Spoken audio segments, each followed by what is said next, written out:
एजाज जी, सवाल ये है कि आप भीमराव अंबेडकर जी की बात करते हैं, आप संविधान बचाने की बात करते हैं, आप संविधान लेके घूमते हैं और आपके नेता कहते हैं कि कूड़ेदान में फेंक देंगे वक्फ कानून को अगर हमारी सरकार आ गई। क्या ये संविधान का अपमान नहीं है? देखिए अनुराग जी, लोकतंत्र और लोकतांत्रिक प्रक्रिया में संविधान और संवैधानिक व्यवस्था पर जो हमले किए जा रहे हैं भारतीय जनता पार्टी के द्वारा, जिस तरह से शिवराज सिंह चौहान जो भारत सरकार के मंत्री हैं, जो भारत के संविधान और संवैधानिक व्यवस्था में समाजवाद और धर्मनिरपेक्षता शब्द है, उसके संबंध में जिस तरह की भाषा इस्तेमाल किए हैं, क्या ये उचित है? ये मैं आपसे पूछना चाहता हूं। आप बताइए, भारत के संविधान की शपथ लेकर के और उसी संवैधानिक व्यवस्था का शपथ लेकर के वो कहते हैं। देखिए, मैं गैर राजनीतिक आदमी हूं, इसलिए मैं कहूंगा कि ये आपत्तिजनक है। मैं नमाजवाद को ठीक नहीं मानता, मैं गैर राजनीतिक आदमी हूं, मैं इस भाषा को इंडोर्स नहीं करता।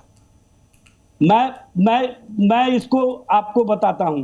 अब इन्होंने जो शपथ लिया उसमें क्या कहते हैं? देश की एकता अखंडता को अक्षुण्ण रखेगा। तो देश की एकता अखंडता को अक्षुण्ण रखने का जो शपथ लेता हो, वो देश के अंदर जो संवैधानिक व्यवस्था और जो संविधान में निहित शब्द है उसको ही हटाने की बात करते हो, तो ये हास्यास्पद है। ठीक है एजाज भाई, मैं लौटूंगा आपके पास। मैं छोटा सा जवाब देता हूं सर जी। आपने उनको बुलवाया, मेरा जवाब ले लीजिए जी। मात्र मैं इतना पूछना चाहता हूं, पहले तो इस बात पर बहुत चर्चा अनुराग जी हुई है कि इमरजेंसी में जब सदन के अंदर विपक्ष भी नहीं था और ये लालू प्रसाद यादव भी इमरजेंसी के विरुद्ध जेल में थे, तब मनमानी ढंग से दो शब्द वहां जोड़े गए उस संविधान में। चलिए वो मैं छोड़ देता हूं, उसमें तो आज एक चरण स्तुति करने में कांग्रेस के माहिर हैं, इसलिए अरे भाई आप बीच में, मैं बीच में नहीं बोला था भाई साहब। पहली बार आए हो क्या डिबेट में? यार पहली बार डिबेट में आए हो क्या? नहीं एजाज भाई किसी के बीच में मत बोलिए, वरना किसी की बात समझ में नहीं आती। एजाज भाई से कहा है कि इन शब्दों को नहीं हटाया जा सकता। ठीक है, मैं लौटूंगा। तब तक आप लालू जी का वो ट्वीट पढ़ लीजिए जिसका जिक्र वो कर रहे थे के शर्मा जी। के शर्मा जी, संक्षिप्त में बात पूरी कीजिए, बाकियों के पास भी जाता हूं। अब मैं आता हूं संक्षिप्त में सर, मैं उस पर नहीं जाना चाहता, लेकिन मैं पूछना चाहता हूं इस देश से समाजवाद शब्द को किसने उसके जो है उसकी भावनाओं को समाप्त किया है? ये समाजवादी या परिवारवादी हैं? खानदान के एक लालू खानदान के 6 लोग वही सत्ता पर बैठे हैं, हर पद पे वही बैठे हैं, यही समाजवाद है इनका।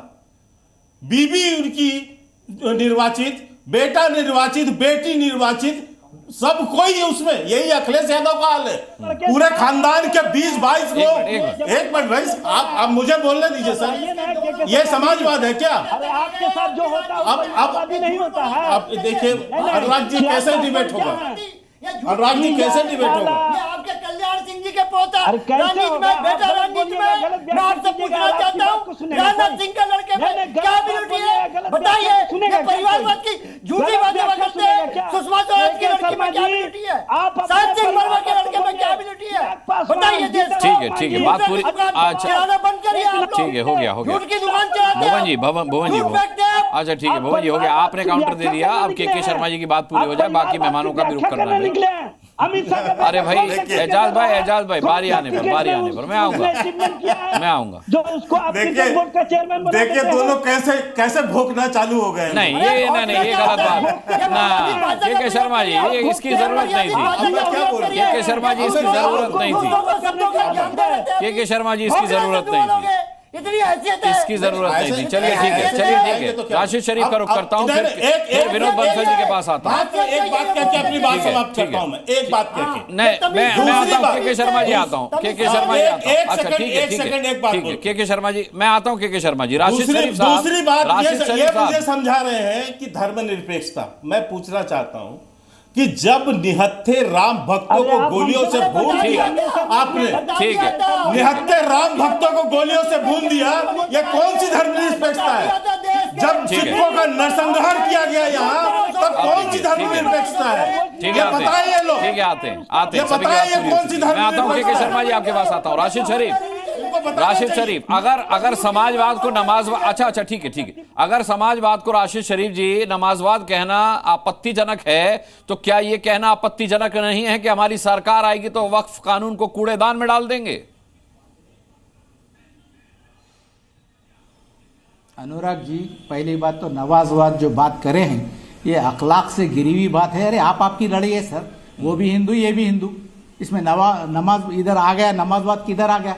और उसके बाद है सो आप बता रहे कि परिवारवाद, अरे वोट डालते सर लोग, वोट डाल के उनको जिताते, चाहे बेटी हो चाहे बेटा हो चाहे बाप हो, ये पब्लिक का है सो डिसीजन है सर, इसके बारे में अपन बात नहीं कर सकते। और दूसरी चीज जो सुधांशु जी जो बोले हैं कि इतनी हिम्मत नहीं होना सर, आप अगर तेजस्वी यादव की अगर वो बात करते हैं तो वो बताते हैं कि किसी के बाप का देश है, वो बिल्कुल सही है, किसी का बाप का देश नहीं, सबका देश है।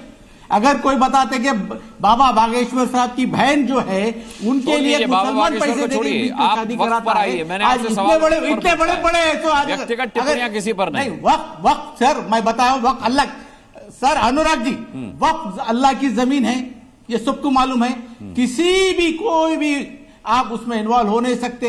अगर होना है तो आपको ऊपर जाना पड़ेगा, ऊपर जाके है सो अरे वक्फ अल्लाह की जमीन नहीं है, ये दुनिया अल्लाह की है, ये भगवान की दुनिया है, ईश्वर की है, ये वाहिगुरु की गॉड की दुनिया है भाई, ये पूरी दुनिया ही बात वक्फ की बात हो रही ना सर, जमीन की अनुराग जी बात वक्फ की हो रही, आप पलटाइए मत बात। पलटा नहीं रहा हूं, पलटा नहीं रहा हूं, पलटा आप रहे हैं। दुनिया तो कौन सी जमीन अल्लाह की है, किस जमीन की बात कर रहे हैं? मैं तो पूरी दुनिया कह रहा हूँ अल्लाह की है, आप किस जमीन की बात कर रहे हैं? अच्छा बताइए, मैं कह रहा हूँ पूरी दुनिया अल्लाह की है, आप कह रहे हैं अल्लाह की केवल जमीन है, कौन सी जमीन अल्लाह की? अरे 7 तबक जमीन 7,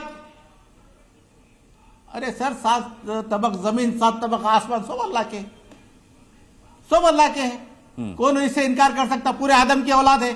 आज अगर कोई बट रहे हैं, अगर कोई कुछ बोल ले रहा है तो हकीकत तो ये है कि सब आदम की औलाद है, सब रसूलुल्लाह की उम्मत है, सब अल्लाह के बंदे हैं। हाँ अगर कोई बटे हुए है तो वो अपन कुछ नहीं कर सकते सर। हाँ ये बात जो है नमाजवाद जो है इसके लिए मैं बिल्कुल है, सो चाहे आपको चाहिए चाहे कोई दूसरे हो, इस तरीके की कोई हरकत नहीं होना, कोई हरकत नहीं होना सर। इस तरीके की मुसलमान बहुत बर्दाश्त कर लिया, हमेशा मुसलमान कानून बना है सर, और जैसे आप कह रहे हैं कि जनता के वोट से सरकार बनी है, वैसे ये कानून अकेले बीजेपी की सरकार ने नहीं बनाया, आग लगाओगे वैसे ये कानून अकेले बीजेपी की सरकार से नहीं बना है। अनुराग जी अगर अनुराग जी आपकी लड़ाई है तो मुसलमान क्यों बीच में आता है?